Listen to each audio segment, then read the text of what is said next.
நீங்க பேசுறத ஏன் போய் ஆந்திராவில் ஒரு கூட்டத்தை போட்டு பெரியார் மீது சாதி சாயம் பூசுறாங்கன்னு பேசியிருக்கலாமே? பேசலையே, அங்கெல்லாம் பேசலையே.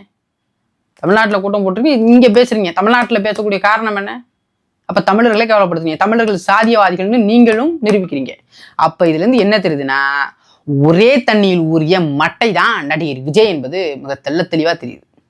அரசியல் படிச்சுக்கிட்டு தெள்ள தெளிவா படம் ஷூட்டிங்லாம் முடிஞ்சிச்சுன்னா அன்பிற்குரிய அண்ணன் அவர்கள் பல வரலாற்றை படிச்சுக்கிட்டு அப்புறம் பேசுவாங்க. அடுத்த வருஷம் பேசும்போதாவது நான் பேசினா கொஞ்சம் நீங்கள் டயர்டாயிருவீங்க, உங்களுக்கு போர் அடிக்கும், அப்படிலாம் இல்லை.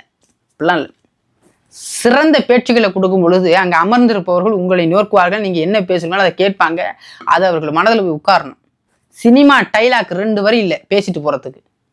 தெளிவாக பேசுங்க, சிறப்பாக பேசுங்க, உங்களை நாங்கள் வரவேற்கிறோம், நல்லா பேசுங்க.